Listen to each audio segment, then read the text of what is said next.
নমস্কার, আশা করি তোমরা সবাই ভালো আছো। ইন্ডিয়ান পোস্ট জিডিএস রিক্রুটমেন্ট 2026-এর ফর্ম ফিল আপের ডেট অ্যানাউন্সড হয়ে গেছে।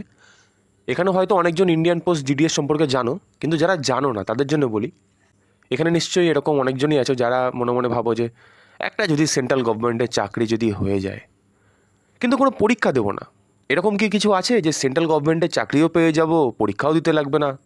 হ্যাঁ আছে, সেটাই হচ্ছে ইন্ডিয়ান জিডিএস পোস্টের যে রিক্রুটমেন্ট, সেখানে কোনো রকম পরীক্ষা দিতে লাগে না, শুধুমাত্র মেরিট লিস্টের উপর তোমার সিলেকশন হয়। ভ্যাকেন্সি কত? 2026-এর রিক্রুটমেন্টের ভ্যাকেন্সি 25,000-এরও বেশি। এখানে প্রত্যেকটা এরিয়া ওয়াইজ ভ্যাকেন্সি ডিসাইড করা হয়, এক একটা স্টেটে এক এক রকমভাবে ভ্যাকেন্সি দেওয়া থাকে, সব জায়গায় সেম হয় না। তা তোমরা কিন্তু অবশ্যই সার্চ করে নেবে। রিক্রুটমেন্ট প্রসেস কি? রিক্রুটমেন্ট প্রসেস হলো, তুমি প্রথমে ফর্ম ফিল আপ করবে। তুমি মাধ্যমিকে কত পেয়েছো সেইটার উপরই ডিপেন্ড করে তোমার সিলেকশন হবে। এক একটা এরিয়ায় এক এক রকম কাট অফ যায়। আমি একটাই জিনিসই বলবো, কেউ কিন্তু লোভে পড়ে নিজের বাড়ির আশেপাশে ভুল করে সিলেক্ট করবে না। সিলেক্ট করবে একটু দূরে দূরে, একটু ভিতরের দিক। একবার যদি সিলেকশন তোমার হয়ে যায়, তারপরে গিয়ে তুমি কিন্তু আস্তে আস্তে প্রমোশন নিয়ে নিতে পারো, অথবা তুমি চাকরিতে থাকাকালীন অন্য চাকরির জন্য ট্রাই করতে পারো। বেশিরভাগ সবাই তাই করে, সবাই আগে জয়েনিং হয়ে যায়, জয়েনিং হয়ে গিয়ে অন্য চাকরির জন্য পড়াশোনা করে, অথবা সেই চাকরিতে থাকাকালীনই আস্তে আস্তে করে প্রমোশনের জন্য এগায়। পরে গিয়ে তুমি এদিক ওদিক ট্রান্সফারের জন্য অ্যাপ্লাই করতে পারো। একবার ভিতরে ঢুকে গেলে একটু সময় লাগে ঠিকই, 5-10 বছর সময় লাগে, কিন্তু ঠিক ব্যবস্থা ঠিক করাই যায়। এজ এজ অনেকটাই বেশি, 18 থেকে 40। 18 থেকে 40। আর পরীক্ষা কিন্তু নেই, কিসের উপর? মাধ্যমিকে তুমি কত পাচ্ছ তার উপর ডিপেন্ড করেই কিন্তু তোমার সিলেকশন হবে। তাহলে ডেট কবে ডিক্লেয়ার করলো?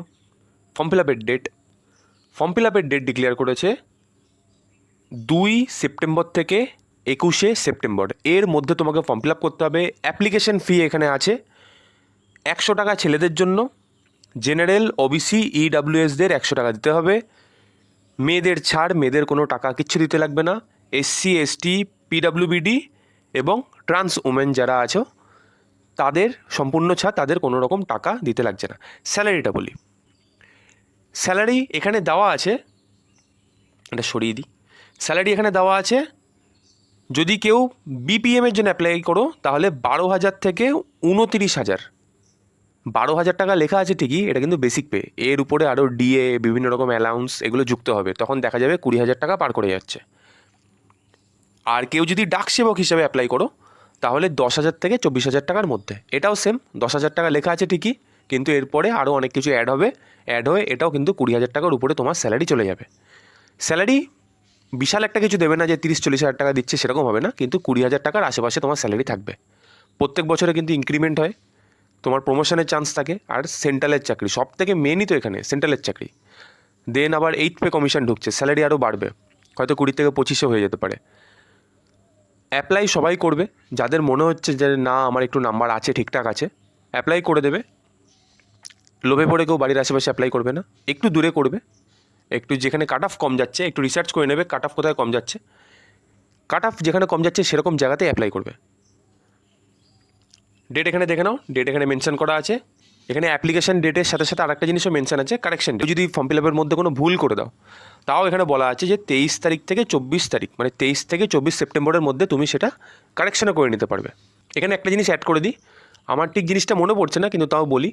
কারো যদি 6 মাসের কোনো কোর্সের কম্পিউটার সার্টিফিকেট থাকে, তা আর যদি এখানে যদি ফর্ম ফিল আপে যদি মেনশন করার জায়গা থাকে যে তোমার কাছে কম্পিউটার সার্টিফিকেট আছে কি নেই, আর তোমার কম্পিউটার সার্টিফিকেটের কোর্সের বয়স যদি 6 মাস বা 6 মাসের বেশি হয়, তাহলে কিন্তু এখানে মেনশন করবে, অবশ্যই মেনশন করবে, যদি ফর্মের মধ্যে যদি থাকে তাহলে। এটা আমি বলে দিলাম, আমি ঠিক এখনো ফর্মটা চেক করিনি, আমার মনে হলো আমি তা বলে দিলাম। তা আজকের জন্য এইটুকুন আপডেট দিয়ে দিলাম। 25,000-এর উপরে ভ্যাকেন্সি আছে, পরে গিয়ে এরা কিন্তু আবার বাড়িয়েও দেয় ভ্যাকেন্সি, এটা হচ্ছে মেন। এটা হয়তো 25,000 প্রথমে বলে দিল, পরে গিয়ে দেখা যায় 25টাকে 30 করে দিল, 35 করে দিল। তো ভ্যাকেন্সি কিন্তু ইনক্রিমেন্ট এরা করে, অনেক সময় দেখা গেছে এরকম। তো যাদের যাদের মনে হচ্ছে অ্যাপ্লাই করবে তারা অবশ্যই অ্যাপ্লাই টাইমের মধ্যে করে দিও। আজকের জন্য এইটুকুনি ছিল, দেখা হবে অন্য কোনো ভিডিওতে।